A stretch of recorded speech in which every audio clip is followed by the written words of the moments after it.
I have many questions about Black Swan and also about the trading career, but actually a letter, which I'll come back to. I think you'll get the reference.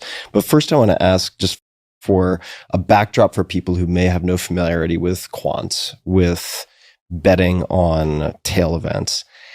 And you have this book, which covers a lot of these topics in depth. You have multiple books, but in the case of betting on tail events, what is a tail event, broadly speaking? And then what are the different ways one can bet on tail events? And you guys can, of course, pass the mic back and forth, but what are the different styles or approaches to betting on tail events?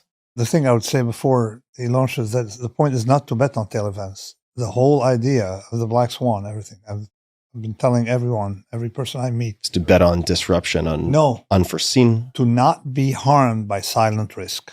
Mm-hmm. Okay, that's the idea. The first thing is don't be harmed by it. Mm-hmm. But of course, given that when you study tail events, you say these people are ignoring these risks, so therefore they're risk in the system that people generate and don't see. Mm-hmm. Hence, you can trade on it. And go ahead. I mean, this is your department. Yeah, I mean, there's all sorts of different approaches, and I think it's when you talk about betting on a tail event, I would say that what Universa does and Empirica before that is I wouldn't call that a bet. Mm-hmm. I would call that a risk management strategy. Mm-hmm. And that, in a way, is what differentiates them from other hedge funds and traders who do what I would call, a betting, or taking positions based on a belief that something's going to happen. What Universa does is they are constantly taking on positions that will pay off massively in a tail event. So that their clients are constantly protected, and they don't need to make predictions. They never make predictions. It's something that Mark Spitznagel constantly says, is that he is shit at forecasting.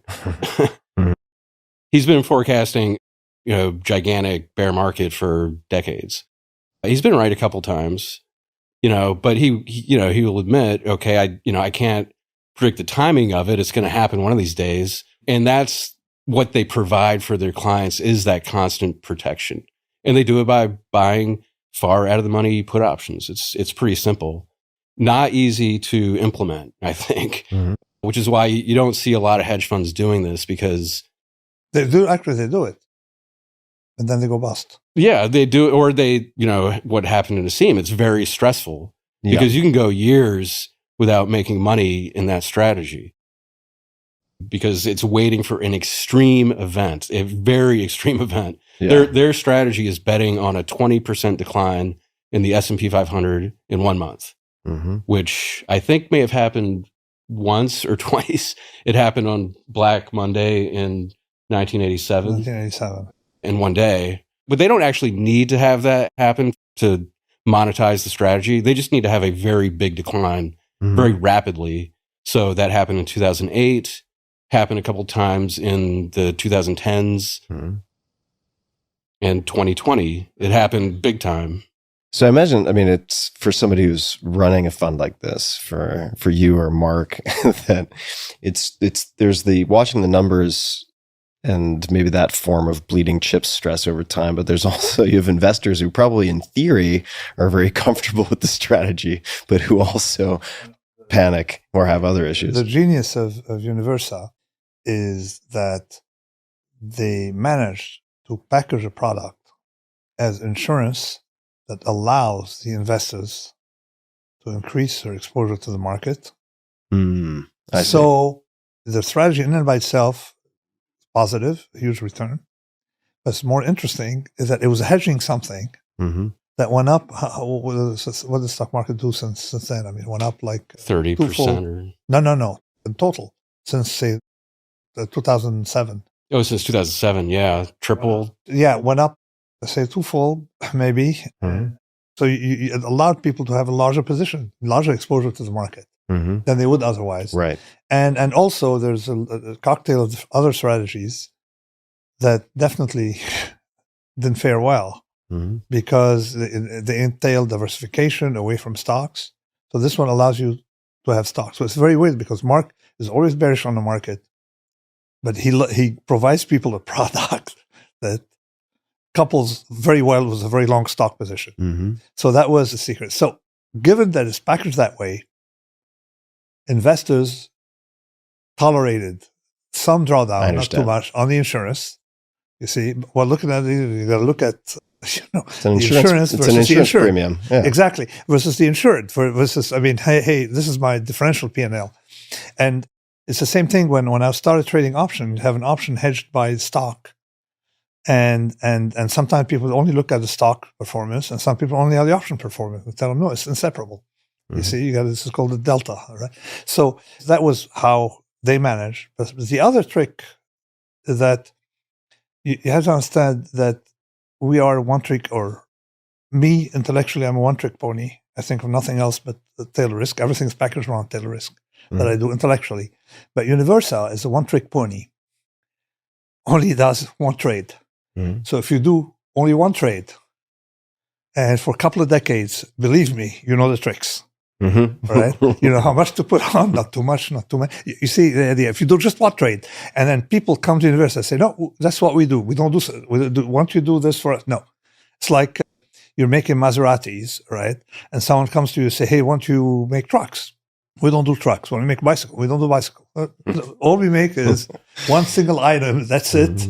One single size, one single, and that is the main criticism by others. Hey, the one-trick ponies, and that's what we're proud about. That's the selling point. Is that we are one-trick ponies. And whether in my work intellectually was worried about tail risk, or whether the implementation of Universal of their ideas, of Mark's ideas, one thing, just one single thing. So when you do one thing professionally, you develop some edge. Yeah, well, it makes me think of, I'm going to butcher it, but there's a Bruce Lee quote which says, fear not the man who has practiced 10,000 kicks, but the man who has practiced one kick 10,000 times. Oh, there you go. That's similar. That's how But let me come back to something that you said, Nassim, which was that a lot of these other shops who maybe attempted something they thought was similar went bust. What were some of the fatal flaws or mistakes that other fund managers made?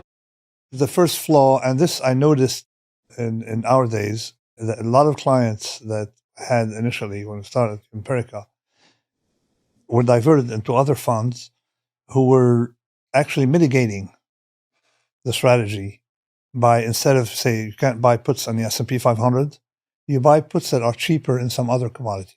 You see, and hope that they would correlate. So there was a dependence on correlation. So I know someone who actually went bust. It's called overriding the strategy by buying puts on the S&P 500 and selling puts on the German index to collect more cash out of the trade. So that way you say, oh, we have more staying power. And his investors were proud. Till guess what happened? The German market went down, not the US market. The thing exploded, and they were out of business in insurance. So a lot of our competitors tried to mitigate the strategy. We were absolutely first. That's the other thing is that you notice with the players in Universal. If you met Mark, you'd understand it. There's no question. That's what we're going to do. We're not going to mitigate. No correlation, nothing. Just all we do is artichokes. That's it. We don't do nothing else. That's it. We don't cook anything else. We don't. No, we want to add mayonnaise. We don't add mayonnaise to artichoke. We will not add mayonnaise to the artichoke. So that was how. And in a way, I told you the long road, not the hack. We didn't hack the trade. The long road is the best. Yeah. So in a way, I started liking your idea of hacking. And until I discovered over time that basically all the things I've enjoyed doing were the things I reversed hacked. So in other words, take the long road. Like right now, last week, I did 17 hours of cycling. So that's the long road. That's not a short road. Whereas when we met, I was looking for shortcuts. The university had no shortcuts. Yeah. And he takes no shortcuts. So I've known you now for 15 years. I know I met you for 16 years.